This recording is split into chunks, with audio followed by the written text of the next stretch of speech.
राम, देव, भगवान, अल्लाह, खुदा, ईश आदि नाम एक ही शक्ति के हैं। वो कैसा है, कहां है, कैसे मिलता है, किसने देखा है? ये प्रश्नवाचक चिन्ह पूर्ण रूप से हटाने के लिए अवश्य सुनिए जगत गुरु तत्वदर्शी संत रामपाल जी महाराज के अमृत वचन, सर्व पवित्र धर्मों के पवित्र शास्त्रों के आधार पर।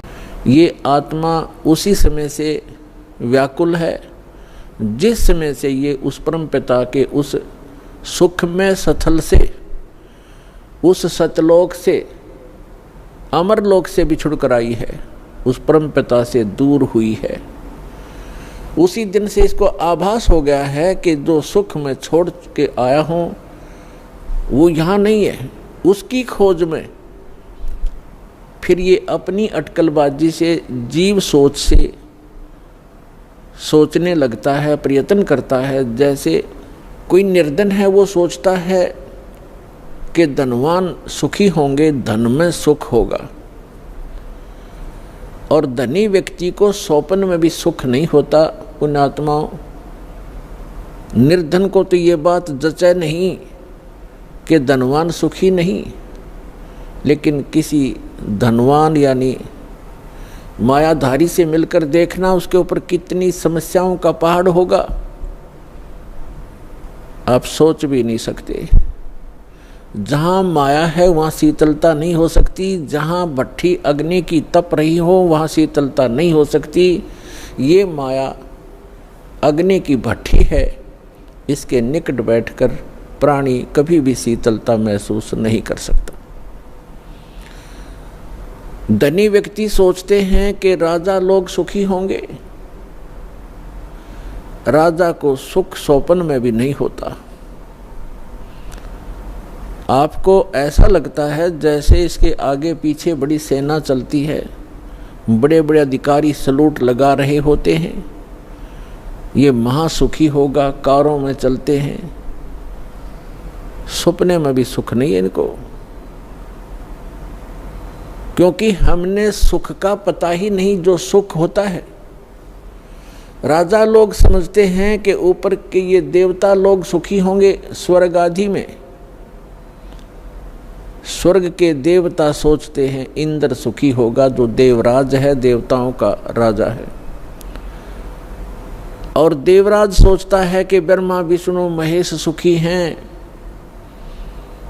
ब्रह्मा विष्णु महेश कहते हैं हम स्वप्न में भी सुख नहीं हमारे को। आपने भगवान विष्णु की कथा पढ़ी होगी, बहुत बार सुनाई है। देवी भागवत प्रथम स्कंद में खुद स्वीकार करते हैं श्री विष्णु जी, ब्रह्मा जी को बता रहे हैं कि मैं अधिकतर समय में तप करता हूँ और तप से अपने बैटरी चार्ज करके सिद्धियां प्राप्त करके फिर राक्षसों के साथ युद्ध करता हूँ। कभी मुश्किल से कोई समय मिलता है तो लक्ष्मी के साथ सुखपूर्वक समय बिता पाता हूँ। तो खाक सुख है यहाँ पर। परमात्मा बताते हैं झूठे सुख को सुख कहे, ये मान रहा मन मोद, सकल चबी न काल का, कुछ मुख में कुछ गोद।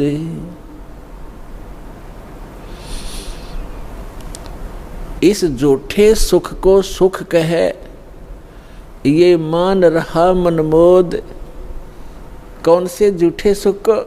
एक व्यक्ति बता रहा था कि मेरे एक कन्या ने जन्म लिया, जन्म से उस कन्या के गुदा स्थान नहीं था। इसको देखकर मेरे ऊपर पहाड़ टूट गया समस्या का। महा दुखी हो गया मैं। डॉक्टर के यहाँ लेकर गया मेडिकल में। जिस वार्ड में मेरी बेटी को भर्ती किया उसमें ऐसे 3-4 केस और थे। तब मुझे कुछ राहत मिली कि मेरे जैसे और भी दुखी हैं। बताओ इससे क्या लाभ मिला उसको? अपना मन में मान लिया कि चलो और भी दुखी हैं तो मैं भी दुखी हूँ, कोई बात नहीं। क्या वो दुख हल्का हो गया? क्या गुदा स्थान बन गया बेटी का? तो पुण्यात्माओं, इसे गंदे लोक में रह रहे हम, यहाँ सुख नाम की चीज नहीं है। हम एक दूसरे को दुखी देखकर उससे हल्का दुख हो या उसके बराबर हो, हम अपने राहत मान लेते हैं, यहाँ कोई विकल्प नहीं है। जैसे एक व्यक्ति के 3 पुत्र थे, एक पुत्र की मृत्यु होगी, बहुत दुखी, बुरी तरह रो रहे हैं, आहार भी नहीं कर रहे हैं। शोक व्यक्त करने वाले व्यक्तियों में एक ऐसा व्यक्ति उपस्थित था जिसका एक ही पुत्र था, वही मृत्यु को प्राप्त हो चुका था। तो सांत्वना देने वालों ने कहा कि देख भाई, यहाँ तो ऐसा ही है, सभी की मृत्यु होती है, ये तो भगवान हवाला बात है, चिंता मत करो।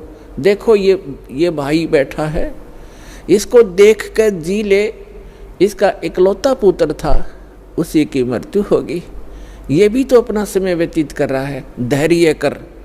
तो तब उस व्यक्ति को कुछ होशी आई, हाथ मुंह धोए, कुछ देर में खाना भी खा लिया। अब उसने ये सुख मान लिया कि देख, इस बेचारे का इकलौता पुत्र था और वही मर गया, मृत्यु को प्राप्त हो गया।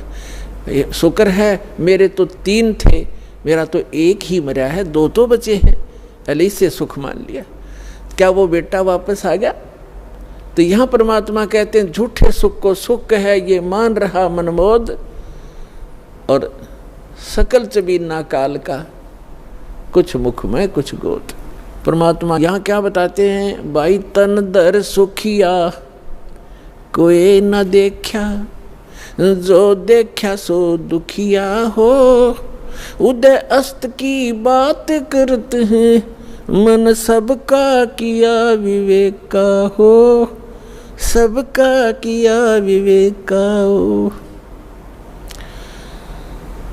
भाई घाटे बाधे सब जग दुखिया, के गृहस्थी बैरागी हो, लाभ हानि से सब कोई दुखिया, के गृहस्थी बैरागी हो। सुख देव ने दुख के डर से, गर्भ में माया त्यागी हो, गर्भ में माया त्यागी हो। तंदर सुखिया कोई न देखा, जो देखा सो दुखिया हो, उदय अस्त की बात करते हैं, मन सबका किया विवेक का हो, सबका किया विवेक का हो। भाई जंगम दुखिया जोगी दुखिया, तपस्वी को दुख दूना हो, जंगम दुखिया जोगी दुखिया, तपस्वी को दुख दूना हो। आशा तृष्णा सबको व्यापे, कोई महल ना सुना हो, कोई महल ना सुना हो। तंदर सुखिया कोई ना देखा, जो देखा सो दुखिया हो, उदय अस्त की बात करते हैं, मन सबका किया विवेक का हो, सबका किया विवेक का हो। भाई साच कहूँ तो जग ना माने, पर झूठ कही ना जाई हो। साच कहूँ तो ये जग ना माने, पर झूठ कही ना जाई हो। ये ब्रह्मा विष्णु शिव जी दुखिया, जिन ये राह चलाई हो, जिन ये राह चलाई हो। तंदर सुखिया कोई न देखा, जो देखा सो दुखिया हो, उदय अस्त की बात करते हैं, मन सबका किया विवेक का हो, सबका किया विवेक का हो। सुरपति दुखिया भूपति दुखिया, रंक दुखी बपरीती हो। सुरपति दुखिया भूपति दुखिया, रंक दुखी बपरीती हो।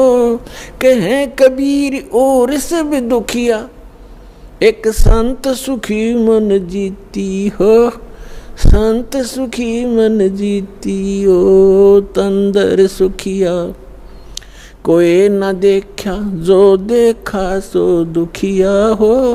उदय अस्त की बात करते हैं मन सबका किया विवेक का हो, सबका किया विवेक का हो। सुरपति दुखिया भूपति दुखिया रंक दुखी बपरीती हो। सुरपति दुखिया भूपति दुखिया रंक दुखी बपरीती हो। कहे कबीर और सब दुखिया एक संत सुखी मन जीती हो, संत सुखी मन जीती हो। पुण्यात्माओं, सौभाग्य आपका,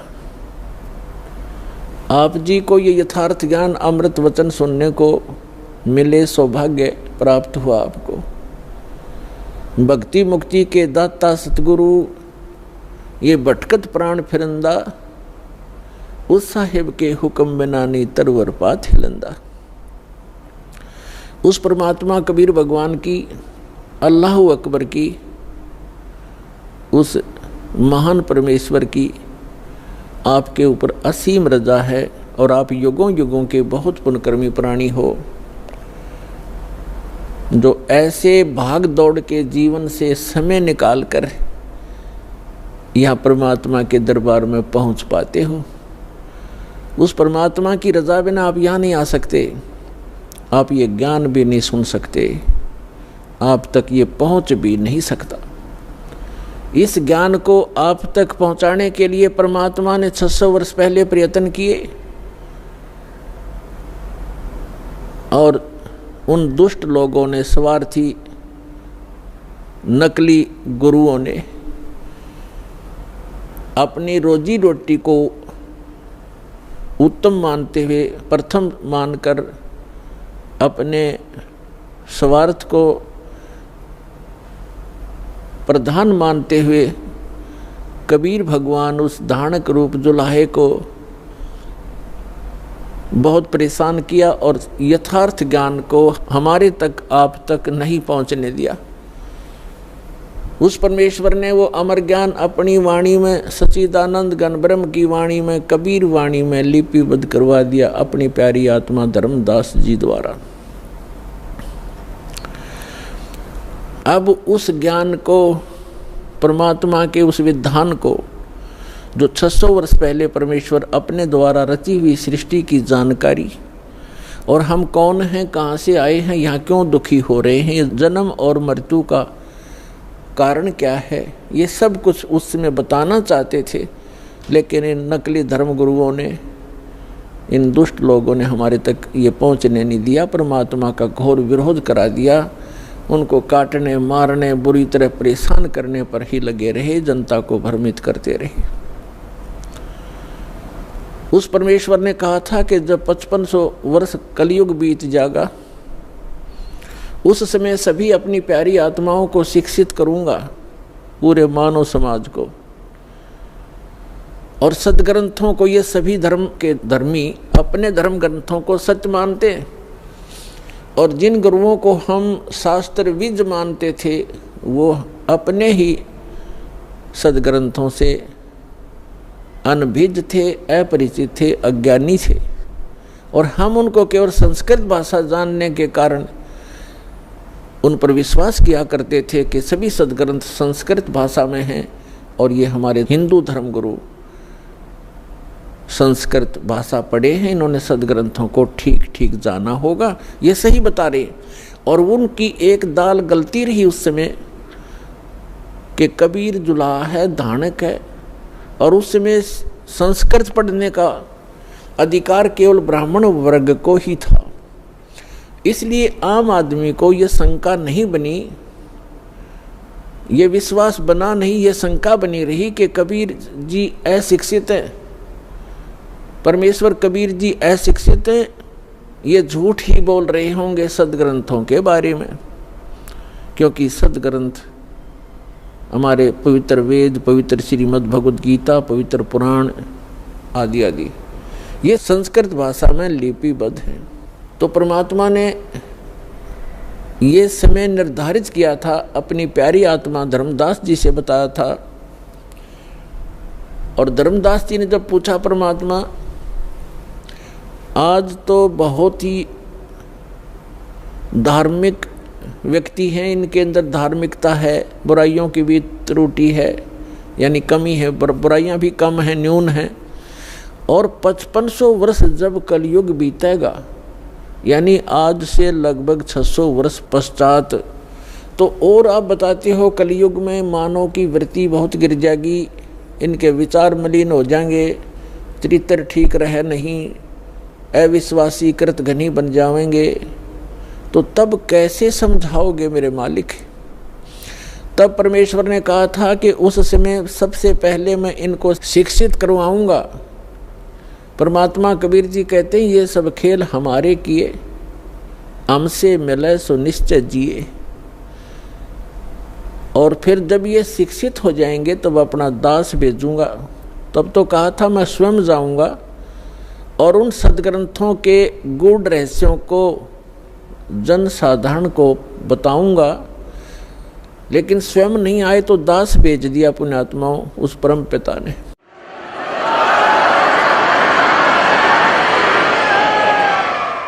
और आज आप देख रहे हो ये इलेक्ट्रॉनिक सिस्टम, इलेक्ट्रॉनिक उपकरण, इंटरनेट सिस्टम, ईमेल, प्रोजेक्टर, ये सीडी, डीवीडी, पेन ड्राइव, जो भी ये टेक्निक परमात्मा ने, ये जो भी टेक्निक है उस परम पिता कबीर भगवान की दी हुई है मानव को। ये मानव सत्र की सोच नहीं, ये सत्कर मान लेना। अगर ये मानव की सोच होती तो लगभग 40 लाख वर्ष तो इस चतुर्युगी के बीत गए हैं और आज तक ये टेक्निक उपलब्ध नहीं हुई, मानव नहीं खोज सका। ये परमात्मा ने कलयुग इसलिए नाम रखा इसका कि इसमें मशीनरी युग होगा, टेक्निक इसके अंदर परमात्मा अपने बच्चों को देंगे। और उसका मूल उद्देश्य ये है कि इस तत्व ज्ञान को जो 600 वर्ष पहले परमात्मा कबीर जी बताना चाहते थे, आज घर बैठे अपने बच्चों को इन टीवी के माध्यम से, इंटरनेट के माध्यम से, ये जो यूट्यूब आदि बन गए हैं, इनके माध्यम से घर बैठे ये अमृत ज्ञान बताऊंगा। और तब ये समझ जाएंगे और मेरे पास आ जाएंगे, अपना कल्याण करवा लेंगे। तो ये सारा कुछ जो उपकरण बनवाए हैं परमात्मा ने, ये इसलिए दिए हैं, उस परमात्मा गॉड गिवन ये माइंड है, जीव का अपना सतर की सोच नहीं है, ना ये बना सकता है। और जैसे अभी इस दास का जन्म हुआ किसान परिवार में, 50 वर्ष पहले जब हम 10-12 वर्ष के थे, हमारे यहाँ जो गेहूं की कनक को निकालते थे, उसमें से भूसा अलग और कणक अलग करने के लिए एक 50 मन गेहूं के लिए 1 महीना लगता था। उसके ऊपर बैल घुमाते रहते थे, एक छड़ा बांध के पीछे बैलों के उसको घुमाते रहते थे। कम से कम 1 महीने में जाकर 20 दिन में जाकर के वो बारीक होता था, तब उसको बरसा बरस गेहूं अलग और भूसा अलग करते थे।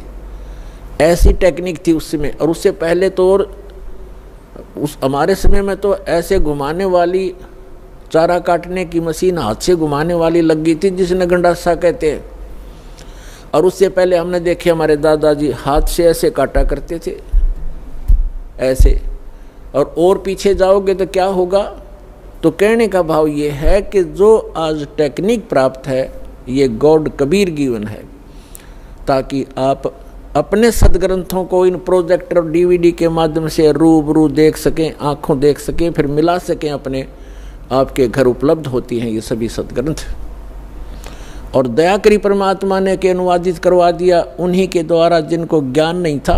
अनुवाद उनको भाषा आती थी, जैसा भी उन्होंने अनुवाद, जहां उनकी बुद्धि काम करना बंद कर गई वहां तो गलत कर दिया, और जहां साधारण अनुवाद थे उन्होंने कर दिए।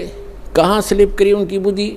जैसे श्रीमद् भगवत गीता अध्याय नंबर 7 के मंत्र नंबर 18 में अनुत्तम गति शब्द है। गीता ज्ञान दाता अपने से अन्य परमात्मा के विषय में जानकारी देता है और अपने विषय में भी जानकारी देता है। लेकिन गीतानुवाद करने वालों का दृष्टिकोण यही रहा कि श्री कृष्ण जो है ये सुप्रीम पावर हैं। श्री कृष्ण इज विष्णु, ये विष्णु जी को सुप्रीम पावर मानकर ये मानते रहे कि श्रीमद् भगवद गीता का ज्ञान श्री विष्णु जी ने दिया है श्री कृष्ण रूप में। श्री कृष्ण भी विष्णु ही थे, ये खुद मानते हैं हमारे धर्मगुरु।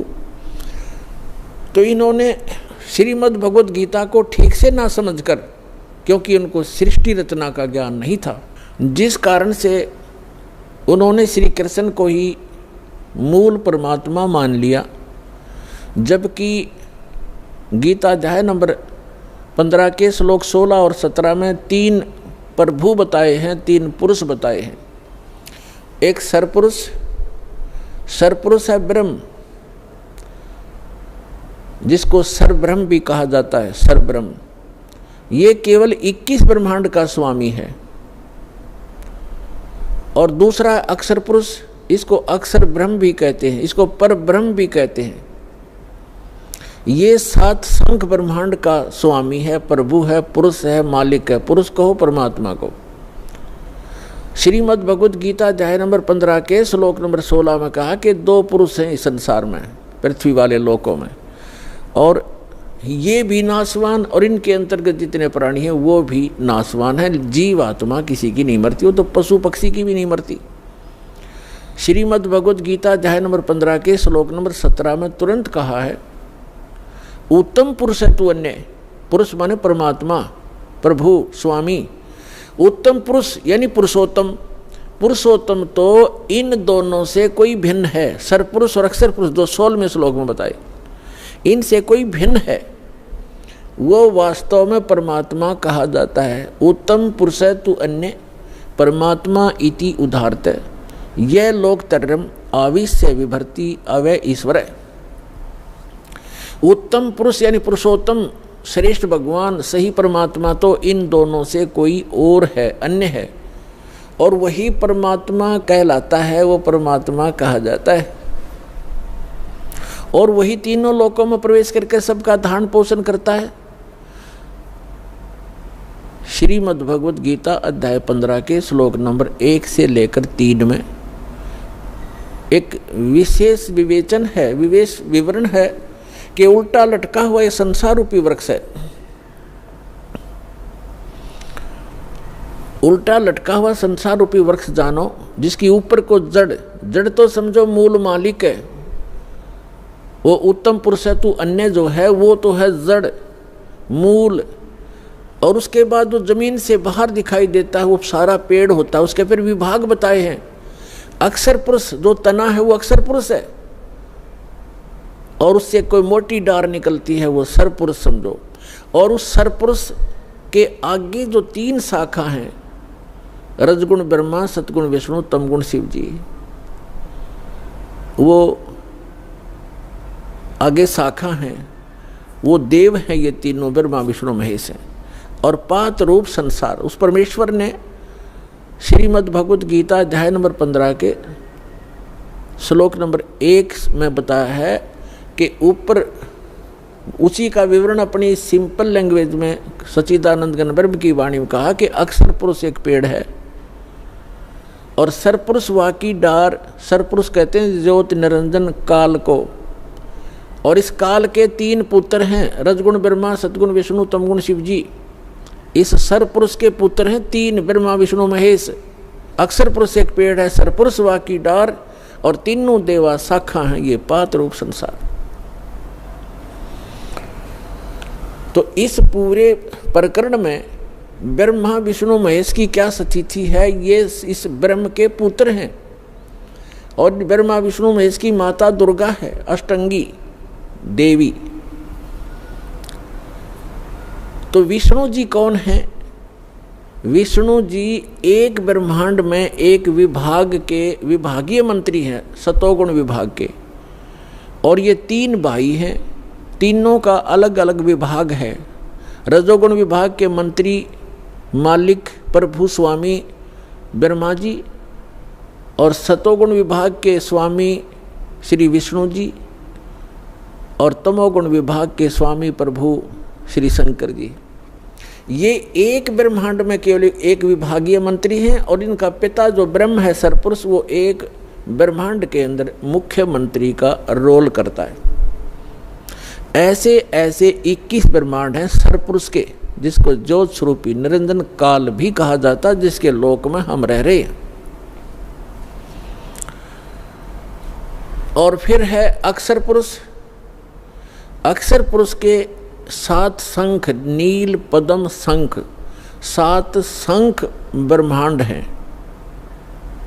और फिर तीसरा रहा वो परम अक्षर पुरुष, उत्तम पुरुष तु अन्य, वो ओवरऑल कंट्रोलर है।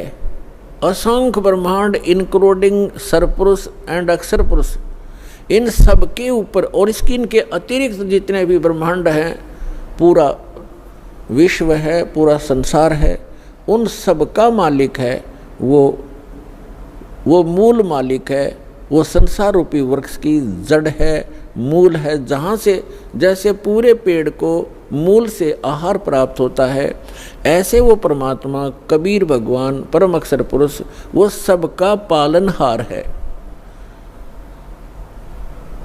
अब जैसे जिन महापुरुषों को परमात्मा मिले, उनमें से एक आदरणीय गरीबदास साहिब जी गांव छुड़ानी जिला झज्जर वाले हैं। वो बताते हैं परमात्मा को आंखों देखकर परमात्मा से परिचित सारी सभी ब्रह्मांडों से और परमात्मा द्वारा रची सृष्टि से परिचित होकर कहते हैं, अनंत कोटि ब्रह्मांड का एक रति नहीं भारे, सतगुरु पुरुष कबीरे हैं ये कुल के सिरजनहारे। वो कबीर कौन है? हम सुल्तानी नानक तारे, दादू को उपदेश दिया, जात जुलाहा भेद न पाया, वो काशी महे कबीर हुआ। अब ये है वो सारे ब्रह्मांडों का रचनार, मूल मालिक। अब हम फिर आते हैं श्रीमद् भगवद गीता अध्याय नंबर 15 के श्लोक 17 पर। उत्तम पुरुष तु अन्य परमात्मा इति उदाहरतः, ये लोकत्रयम् आविश्य विभर्ति अवय ईश्वर। उत्तम पुरुष तो कोई और है, पुरुषोत्तम तो कोई इन दोनों से अलग है, जो 16वें श्लोक में कहा है 15वें अध्याय के श्रीमद् भगवद गीता में।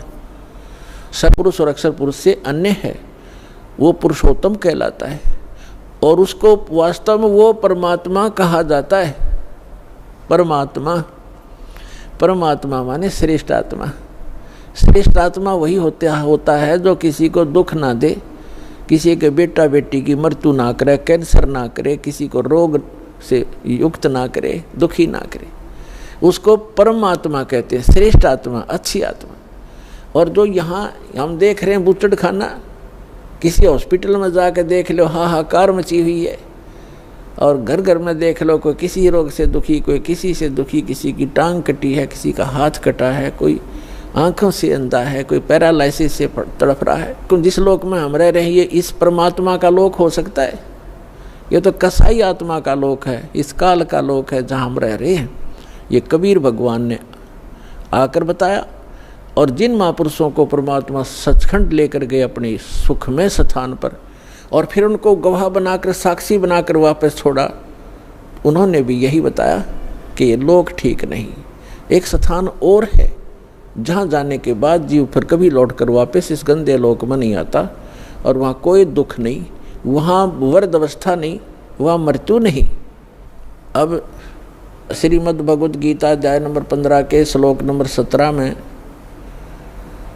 कहा है कि उत्तम पुरुष तो अन्य परमात्मा इति उदाहरतः, और यह लोकत्रयम् आविश्य विभर्ति अवैश्वर, जो तीनों लोकों में प्रवेश करके वो श्रेष्ठ परमात्मा जो सरपुरुष और अक्षर पुरुष से अन्य है, वो संसार रूपी वृक्ष की मूल है, जड़ है, ऊर्ध्व मूलम अधः शाखम, ऊपर को जो जड़ है वो तो समझो परम अक्षर ब्रह्म है। और यह लोक त्रयम अविश्य विवर्ती, जो तीनों लोकों में प्रवेश करके सबका धारण पोषण करता है। पूरे पेड़ को मूल से ही परवरिश आहार मिलता है, मूल से उसकी परवरिश होती है।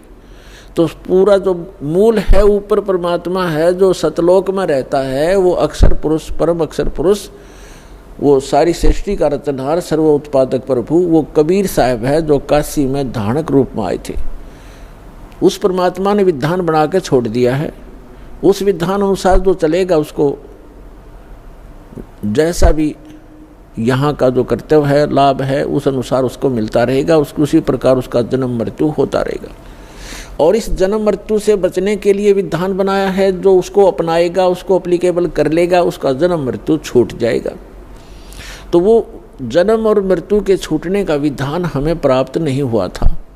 परमात्मा ने 600 वर्ष पहले बताने की चेष्टा की, लेकिन हम अशिक्षित होने के कारण हम वंचित रह गए। उसकी पूर्ति करने के लिए परमात्मा ने अब समय दिया है, निर्धारित किया था। अब जो प्रसंग चल रहा है, अब यहाँ कई व्यक्ति श्रद्धालु आपको भ्रमित कर देते हैं कि श्रीमद् भगवद गीता अध्याय नंबर 15 के श्लोक नंबर 18 में गीता ज्ञानदाता कहता है कि मैं लोक वेद के आधार से मैं पुरुषोत्तम प्रसिद्ध हूँ। तो वो भ्रमित करते हैं कि रामपाल इनकम्प्लीट ज्ञान देता है, 17वें श्लोक तक ही बताता है, 18वें में क्यों नहीं बताता कि उसमें खुद कहता है मैं पुरुषोत्तम हूँ। यदि उसको 18वें श्लोक को हम फाइनल माने तो 17वां गलत हो गया, क्योंकि गीता ज्ञानदाता तो ये कहे कि वो पुरुषोत्तम तो इन दोनों से कोई अन्य है। और 18वें में क्या कहता है कि मैं गीता ज्ञानदाता कौन है? ये श्री कृष्ण नहीं है। श्री कृष्ण में प्रवेश करके, ये विष्णु नहीं है। श्री कृष्ण कहो चाहे विष्णु को, ये बोलने वाला श्री कृष्ण और विष्णु नहीं है।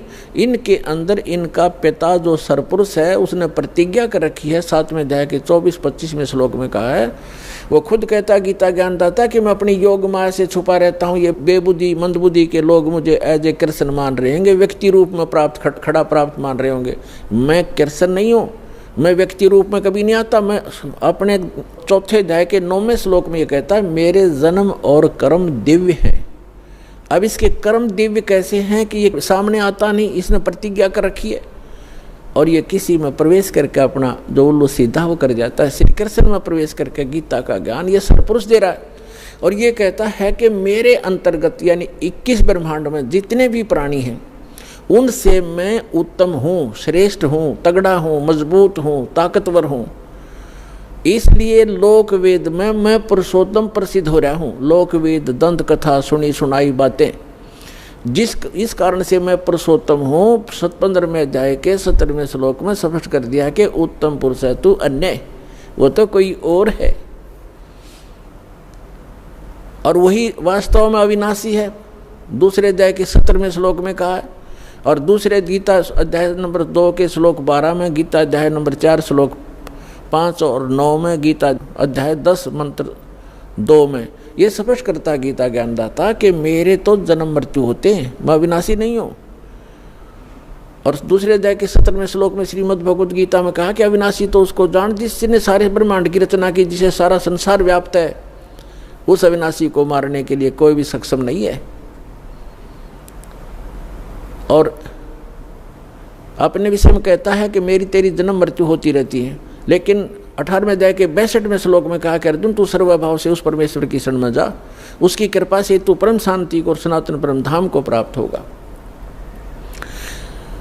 और श्रीमद् भगवद गीता अध्याय नंबर 15 के श्लोक नंबर 1 से 4 का आशय ये सारांश है कि उल्टा लटका हुआ संसार रूपी वृक्ष है, ऊपर को पूर्ण परमात्मा है, वो सबका धारण पोषण करने वाला, जिससे सबकी उत्पत्ति हुई है, सर्व उत्पादक प्रभु है, ऊपर सतलोक में रहता है। वो संसार रूपी वृक्ष की जड़ है।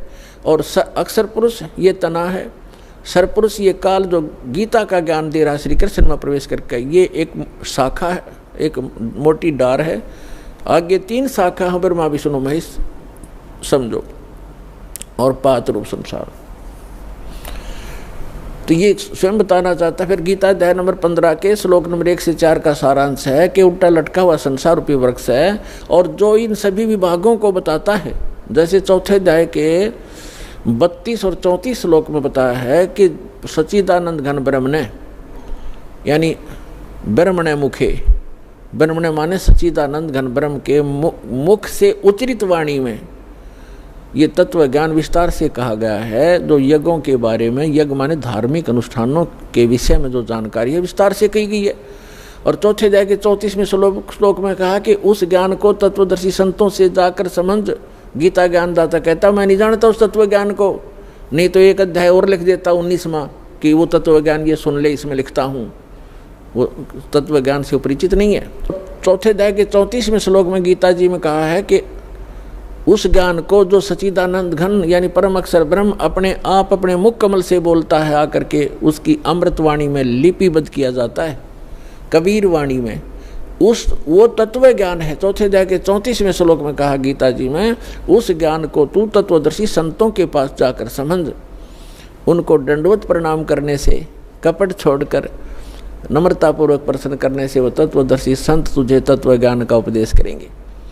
इससे सिद्ध होगा। यहाँ गीता अध्याय नंबर 15 के श्लोक नंबर 1 में वो भी कंसेप्ट क्लियर कर दिया कि वो तत्वदर्शी संत वो होगा जो उल्टे लटके हुए संसार रूपी वृक्ष के सभी विभाग बता देगा। जैसे परमेश्वर स्वयं आते हैं, वो तत्वदर्शी संत की भूमिका भी करते हैं। भगवान तो वो होते ही होते हैं। कबीर साहब कहते हैं अक्षर पुरुष एक पेड़ है, सरपुरुष वा की डार, निरंजन वा की डार, और तीनों देवा शाखा हैं, ये पात्र रूप संसार। तो जड़ कौन है? वो जड़ की ऑप्शन छोड़ के परमात्मा, क्योंकि अपने इस दास को भेजा है कि जड़ ये कबीर साहब है, वो अल्लाहु अकबर है, वो परम अक्षर ब्रह्म है जो जड़ है उस सारे संसार की। तो यहाँ ये भी बताया कि उस उल्टे लटके हुए संसार रूपी वृक्ष के सभी विभागों से जो परिचित है, स वेदविद, वो वेद के तात्पर्य को जानने वाला अर्थात तत्वदर्शी संत है। उसके पश्चात परमेश्वर के चौथे अध्याय के 4 श्लोक में लिखा है, तत्वदर्शी संत की प्राप्ति के उपरांत परमेश्वर के उस परम पद की खोज करनी चाहिए जहाँ जाने के बाद साधक लौटकर कभी संसार में नहीं आते। और जिस परमेश्वर ने सारे ब्रह्मांडों की रचना की है, और केवल उसी की भक्ति करो। गीता ज्ञानदाता अपने से अन्य उस पुरुषोत्तम परम अक्षर ब्रह्म की भक्ति करने के लिए कहता है, जिससे आपकी जन्म और मरण छूटेगा। 7वें अध्याय के 29वें श्लोक में गीता ज्ञानदाता कहता है कि मेरे इस ज्ञान का जो आश्रय कर लेता है, यानी तत्वदर्शी संत की जो खोज कर लेता है और तत्व ज्ञान से जो परिचित हो जाता है, जरा मरण मोक्षाय यतन माम आश्रित यतंती ते ये तत्ब्रह्म विदु कर्षणम अध्यात्म अखिल च कर्मम कर्मम च अखिलम। इसका अर्थ ये है, गीता ज्ञानदाता कहता है कि मेरे इस ज्ञान को जो आधार मान के तत्वदर्शी संत की खोज कर लेता है, वो व्यक्ति केवल वो उस तत्ब्रह्म से और सारे अध्यात्म ज्ञान से और सभी कर्मों से परिचित हैं, जो जरा और मरण से छूटने के लिए ही प्रयत्न करते हैं। जरा माने वृद्ध अवस्था का दुख और मरण माने मृत्यु। इस बुढ़ापे के दुख और मृत्यु के दुख से जो छूटने के प्रयत्न कर रहे होते हैं, वे उस तत्वब्रह्म से परिचित हो चुके हैं और मेरे इस ज्ञान का आश्रय कर लिया है। उन्होंने तत्वदर्शी संत की खोज कर ली है। वो तत्वब्रह्म से परिचित हैं, सारे अध्यात्म ज्ञान से परिचित हैं और यहाँ सब कर्मों से परिचित हैं। वो यह संसार की किसी वस्तु की इच्छा नहीं करते। वो केवल जरा माने वृद्ध अवस्था के दुख से और मरण माने मृत्यु से छूटने का ही प्रयत्न करते हैं। अब श्रीमद् भगवद गीता अध्याय नंबर 8 के श्लोक नंबर 1 में अर्जुन ने पूछा, किम तत्ब्रह्म किम अध्यात्म किम कर्म पुरुषोत्तम। अब गीता ज्ञानदाता तो श्री कृष्ण ने पुरुषोत्तम मान रहा था, जय विष्णु, और ये तो कहता है पुरुषोत्तम कोई और है। फिर भी जो ये तो अर्जुन की सोच है, किम पुरुषोत्तम। अब यहाँ अर्जुन ने पूछा कि वो तत्व ब्रह्म क्या है, वो कौन है जिसके जानने के बाद केवल जरा और मरण से छूटने का ही प्राणी प्रयत्न करता है साधक, और कोई वस्तु की डिमांड इस लोक की नहीं करता। इसका भाव ये है। अब गीता ज्ञानदाता गीता अध्याय नंबर 8 के श्लोक नंबर 3 में कहता वो परम अक्षर ब्रह्म है, यानी गीता ज्ञानदाता से अन्य है। इसलिए 8वें अध्याय के 5 और 7 श्लोक में गीता ज्ञानदाता कहता मेरी भक्ति कर, युद्ध भी कर और मुझ में आस्था रख, भावत रह, मुझे प्राप्त होगा। अपना मंत्र बताता 8वें अध्याय के 13वें श्लोक में ओम इति एकाक्षरम ब्रह्म व्यवहारण माम अनुसमरण यह प्रयाति तजंदेहम सयाति परमाम गतिम। मुझ ब्रह्म का केवल एक ओम अक्षर है, नथिंग एल्स, इसके अतिरिक्त कुछ नहीं।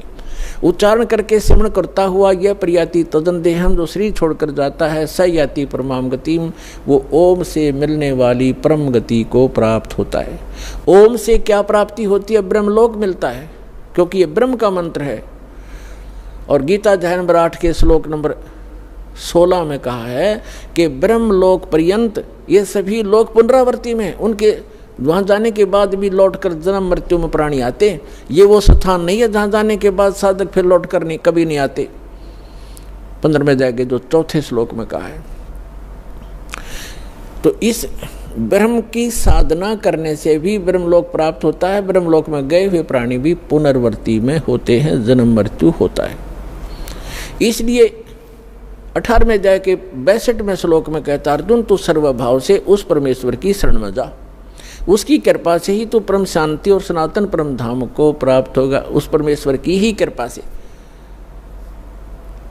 और उसका मंत्र बता दिया 17वें अध्याय के 23वें श्लोक में कि ओम तत् सत इति निर्देश है ब्रह्मण त्रिविध समर्थ है।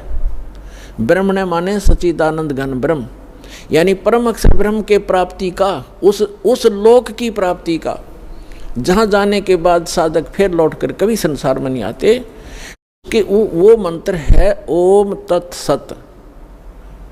अपना तो गीता ज्ञानदाता ने 8वें अध्याय के 13वें श्लोक में बता ही दिया कि मुझ ब्रह्म का केवल ओम मंत्र है।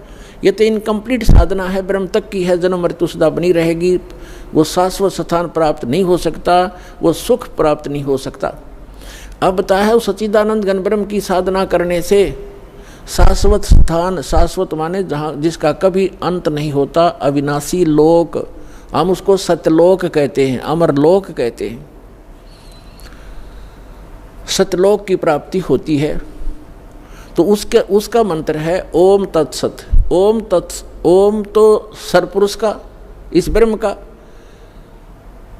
और तत् जो है ये अक्षर पुरुष का साधना मंत्र है। और सत तत् ये सांकेतिक है, तत् नहीं, ये अन्य मंत्र है, ये कोड वर्ड है, सांकेतिक शब्द है। और सत ये परम अक्षर ब्रह्म का साधना मंत्र है, वो कोड वर्ड है। ओम तत्सत ये शब्द नहीं है, ये मंत्र नहीं है, ये अन्य मंत्र हैं जो इस विश्व में दास के पास उपलब्ध है और किसी के पास नहीं है।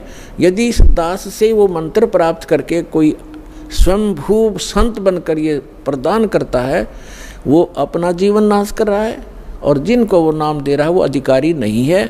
जैसे अनअधिकारी से बनवाया हुआ लाइसेंस या पासपोर्ट समय पर धोखा देगा और दंडित होना पड़ेगा, तो उस व्यक्ति को ऐसा समझ लेना, यदि कोई ऐसा जालिम व्यक्ति ऐसे जागरूक समय में भी ये प्रयत्न कर रहा हो, तो वो उसको भी प्रार्थना करना कि अपना जीवन नाश ना करे, भगवान का द्रोही है तू, और इन जीवों का नाश मत कर, काल के दूत का काम मत कर।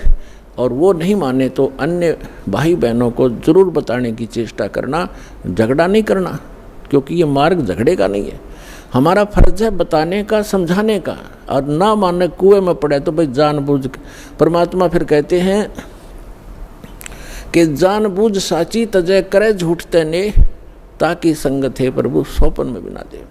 और फिर परमात्मा कहते हैं कर दीपक कुएं पड़े फिर काहे की कुशलात। हाथ में दीपक टॉर्च ले रहा है, फिर कुएं में गिरने लग रहा है, तो वो होश में नहीं है वो व्यक्ति, कोई शराब वगैरह पी रखी है उसने, तो वो मूर्ख है। वो फिर अपनी करनी आप पावेगा, आप निर्दोष हो जाओगे। उनको एक बार प्रार्थना अवश्य करना कि ये व्यक्ति जो आप गुरु बनाए बैठे हो, ये गुरु ठीक नहीं है, ये अधिकारी नहीं है। तो इस तरह का अगर कोई स्वयंभू संत बनेगा तो उसको अनधिकारी है, वो डुप्लीकेट जाली लाइसेंस और पासपोर्ट बना रहा है, क्योंकि इस मंत्र के आधार से ये हमारा यहाँ का पासपोर्ट है, जिसके आधार से हम सवलोक जाएंगे, सतलोक जाएंगे। और इसका पता चलेगा जब मृत्यु के बाद जब जाएंगे प्लेटफार्म पर इसको लेकर के। वो सुविधा तो मिलेगी नहीं, सजा और मिलेगी, दंडित कर दिए जाएंगे। तो जो प्रसंग चल रहा है हम उसी पर आते हैं कि उस सच्चिदानंद घन ब्रह्म के पाने का इस 3 मंत्र के जाप का प्रावधान है, निर्देश है, डायरेक्शन है, नथिंग एल्स।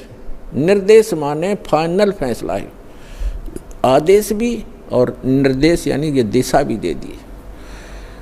अब उस परमात्मा की भक्ति से पूर्ण मोक्ष होगा और शाश्वत स्थान प्राप्त होगा, जहाँ जाने के बाद साधक फिर लौटकर कभी संसार में नहीं आते।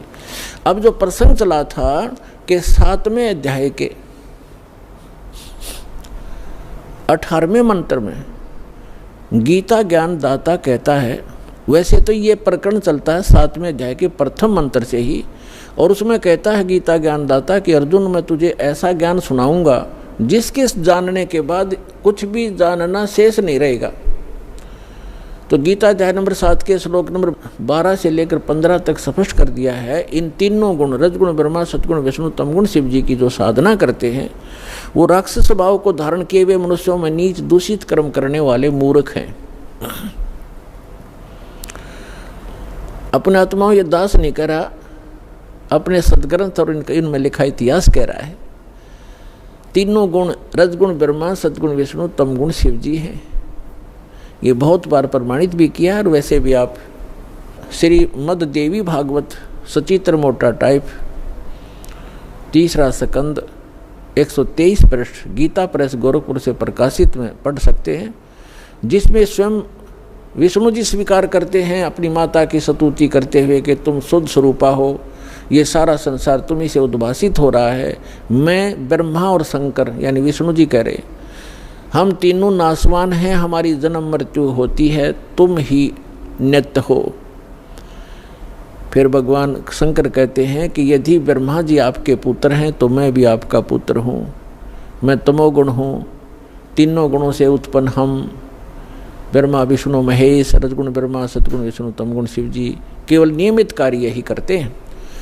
और मार्कंडेय पुराण गीता प्रेस गोरखपुर से प्रकाशित सचित्र मोटा टाइप के 123 पृष्ठ पर कहा है, मार्कंडेय जी बता रहे हैं कि यही 3 देवता हैं और यही 3 गुण हैं और ये ब्रह्म की प्रधान शक्तियां हैं। ब्रह्म माने सर्वपुरुष इस काल की ये प्रधान शक्तियां हैं, ये तीनों इसके मंत्रियां हैं और यही 3 देवता हैं, यही 3 गुण हैं, रजगुण ब्रह्मा सतगुण विष्णु तमगुण शिव जी। और एक मुंबई से प्रकाशित है, एक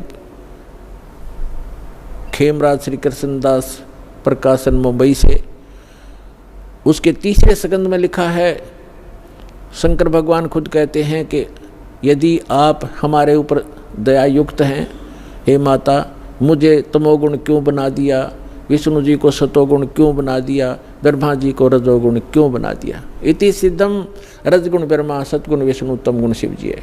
तो श्रीमद् भगवद गीता अध्याय नंबर 7 के श्लोक 12 से लेकर 15 का निष्कर्ष ये है कि गीता ज्ञानदाता ये सर्वपुरुष है, ब्रह्म है, और ये कह रहा है कि इन तीनों गुणों रजगुण ब्रह्मा सतगुण विष्णु तमगुण शिव जी की जो साधना करते हैं, इनको इष्ट रूप में पूजते हैं, ये राक्षस स्वभाव को धारण किए हुए मनुष्यों में नीच दूषित कर्म करने वाले मूर्ख ये मुझे नहीं भजते, यानी ब्रह्म साधना भी नहीं करते।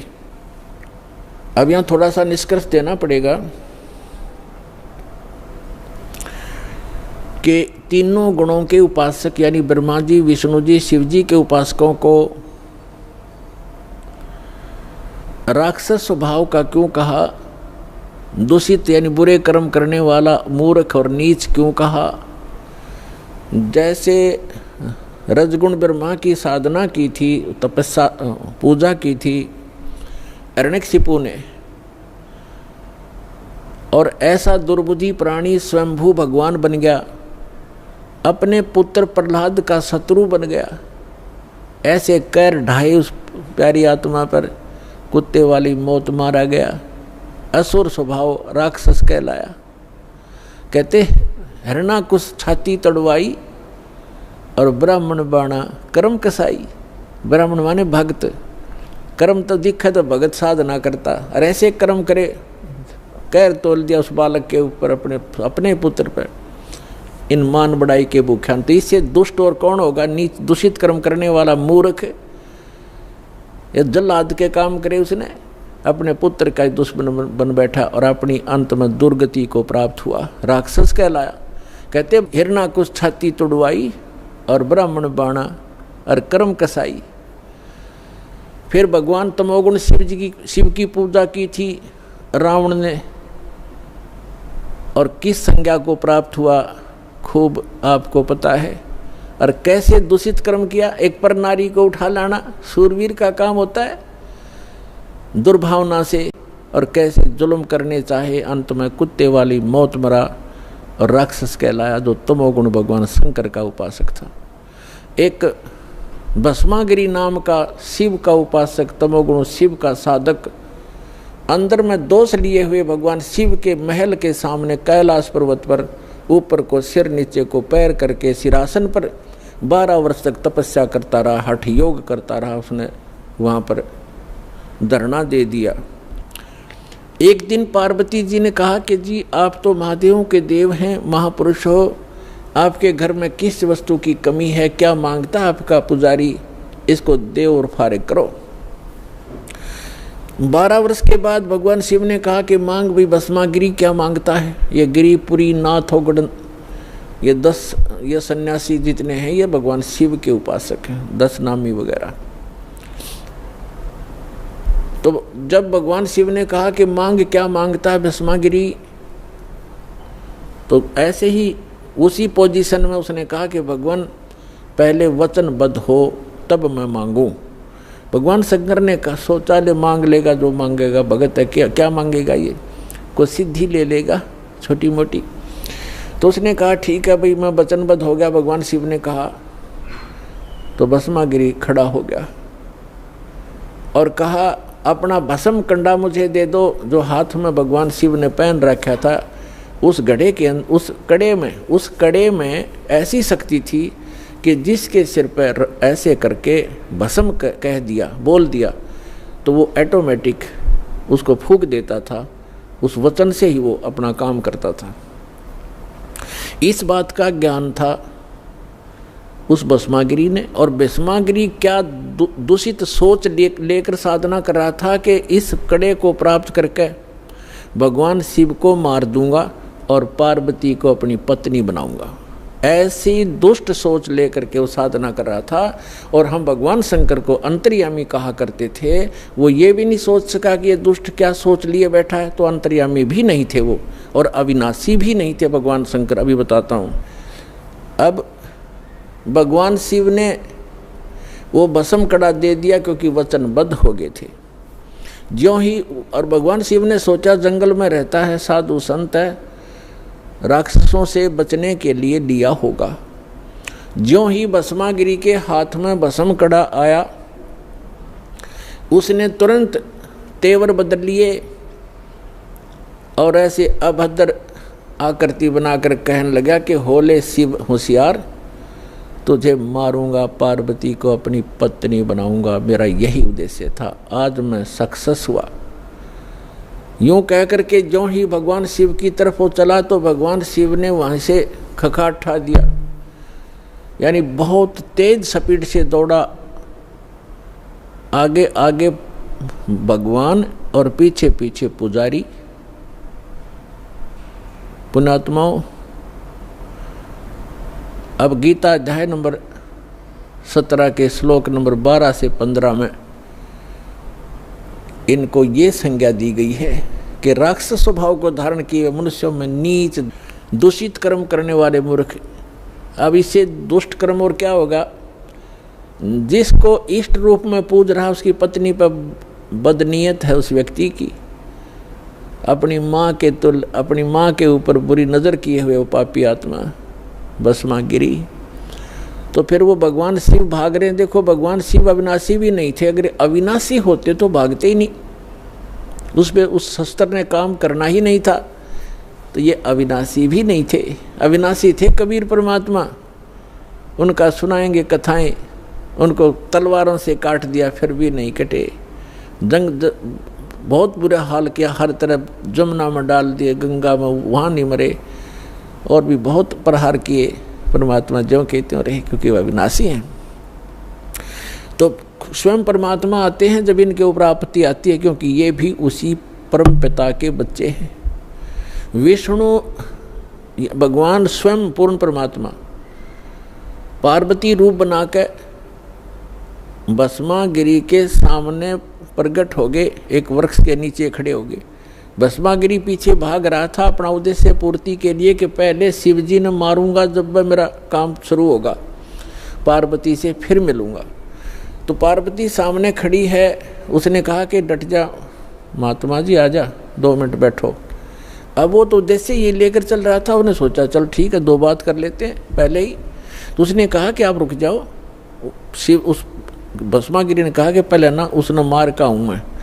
तो उसने पार्वती रूप में परमात्मा ने कहा कि वो तो आपके निकट आएगा ही नहीं, 100 किलोमीटर से उड़ा शिव नहीं डटेगा, अब नहीं रुकेगा, आप खड़े हो जाओ। तो भस्मागिरी रुक गया।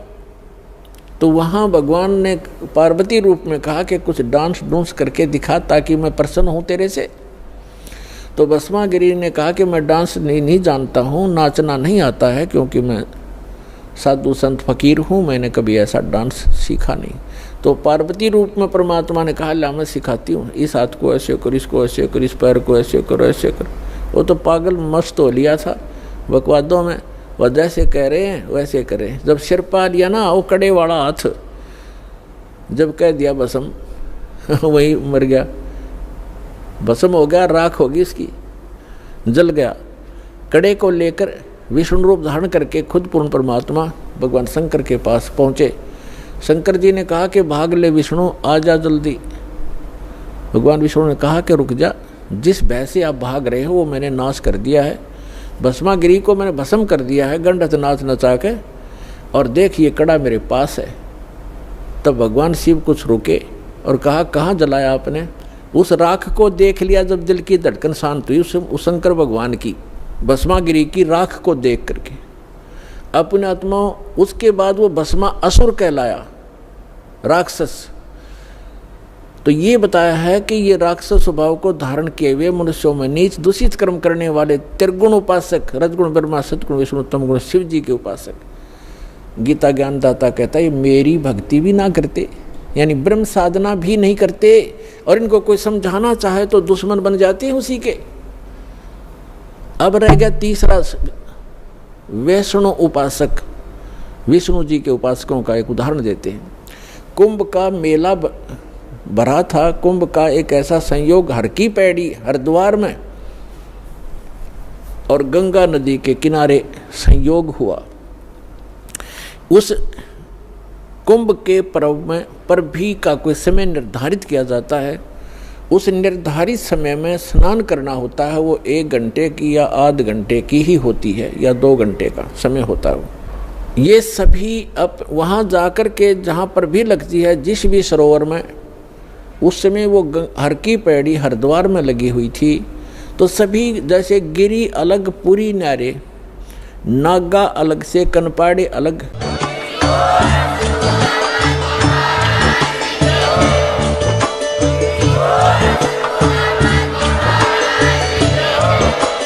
आप सुन रहे थे जगत गुरु तत्वदर्शी संत रामपाल जी महाराज जी के मंगल प्रवचन। अधिक जानकारी के लिए विजिट कीजिए हमारी वेबसाइट www.jagatgururampalji.org। संत रामपाल जी महाराज जी के शुभ आशीर्वाद से पूरे विश्व भर में 500 से भी ज्यादा नाम दीक्षा केंद्र हैं, जिन पर संत रामपाल जी महाराज जी द्वारा ऑनलाइन निःशुल्क नाम दीक्षा दी जा रही है। अपने नजदीकी नाम दीक्षा केंद्र का पता करने के लिए संपर्क करें 8222880541।